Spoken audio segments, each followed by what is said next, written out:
पड़ोसन, क्या कर रहे हो? छत पे जाके अखबार पढ़ूंगा। बस यही करो। तुम्हें पता भी है कि बहू क्या गुल खिला रही है? उसने नया फेसबुक अकाउंट बना लिया है। रोज 10 फोटो डालती है। हमारे परिवार की तो नाक कटवा देगी ये। और तुमको ये बात कैसे पता चली? अरे पड़ोसन ने बताया।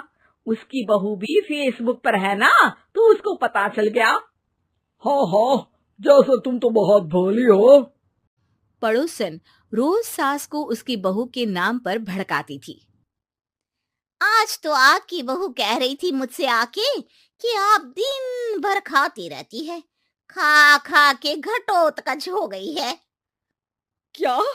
उसने मुझे घटोत्कच बोला? अरे वो खुद ना कटी सुपर्णखा है। आप कह रही हो तो सही होगा, लेकिन आप उसको बताना मत कि मैं ये सारी खबरें आपको देती हूँ। शाम को जब बहू पड़ोसन के पास जाती है, आज तो तेरी सास तुझे सुपर्णखा कह रही थी, कल ताड़का भी कह देगी। पता नहीं इतनी अच्छी बहू मिली है, फिर भी वो तुझे राक्षसनी क्यों समझती है? आप कितनी अच्छी हैं। आप मेरी सास की हर बात मुझे बता देती हो, वरना मुझे पता ही नहीं चलता कि वो मेरी पीठ के पीछे इतनी बुरी बात करती है। चालाक पड़ोसन रोज ही दोनों सास बहू के सामने उन दोनों की ही बुराई करती और चुगली करके बातें बता देती, ताकि दोनों में हमेशा लड़ाई होती रहे। आपने तो बस छत पे बैठ के अखबार पढ़ना है और चाय के घूंट पीना है। बहू की वजह से मुझे तो जहर के घूंट पीने पड़ रहे हैं। कल वो मुझे मोटी घटोत्कच बोल रही थी। तो तुम भी तो उसको नाक कटी सुपर्णखा बोल देती ना। हाँ हाँ, वही बोल दिया मैंने उसे। आप मुझे कितना समझते हो? बहुत अच्छे से। अब मुझे वो ये बात पड़ोसन ने बताई ना, वही तो है आपकी शुभ चिंतक। पर मैं इस बहू को ना सबक सिखा के ही रहूंगी। जरूर सिखाना चाहिए, पर आज तुम मेरे साथ शाम को छत पे बैठना, एक तरकीब बताऊंगा। बिल्कुल बिल्कुल, कितना ध्यान रखते हो जी आप मेरा। मैं ना सब ध्यान रखता हूँ। शाम को जब सास और ससुर छत पर बैठे होते हैं कि यहाँ खड़ी हो जाओ, यहाँ से ना तुमको पता चल जाएगा कि बहू की अगली चाल क्या है। अच्छा, कैसे? सवाल मत पूछो, जैसा कह रहा हूं वैसा करो। थोड़ी देर में ही छत पे बहू की आवाज आने लगती है। मेरी सास लायक ही नहीं है, मुझे पता होता तो सास बहू की भी कुंडली मिलवा लेती पहले ही। तेरी सास तो मुझे भी पसंद नहीं है, मेरे पास जब भी आती है तेरी बुराई करती रहती है। कभी सुपर्णखा कहती है, कभी हिडिंबा कह के कामचोर भी बोलती है, अरे कभी कभी तो चुगलखोर भी बोल देती है। काश आप जैसी होती मेरी सास। ऊपर छत पे पड़ोसन और बहू की आवाज सुन के सास के होश उड़ जाते हैं। समझी? जी समझी। सुबह तुम्हारे सामने ये बहू की बुराई करती है और शाम को बहू के सामने तुम्हारी। मतलब आप सिर्फ अखबार नहीं पढ़ते, सारी खबरें भी रखते हैं।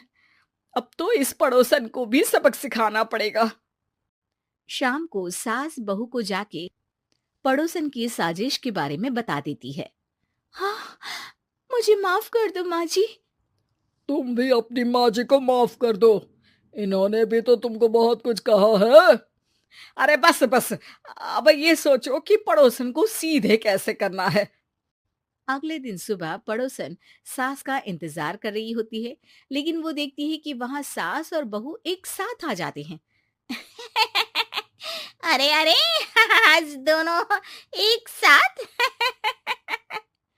हाँ, सोचा कि बहू की पीठ पीछे बुराई करने से क्या फायदा, मुंह पे ही बोलती हूँ मैं। हाँ, मैंने भी सोचा आपको 2 बार मेहनत करनी पड़ती है, एक ही बार में काम खत्म कर लोगी। हैं?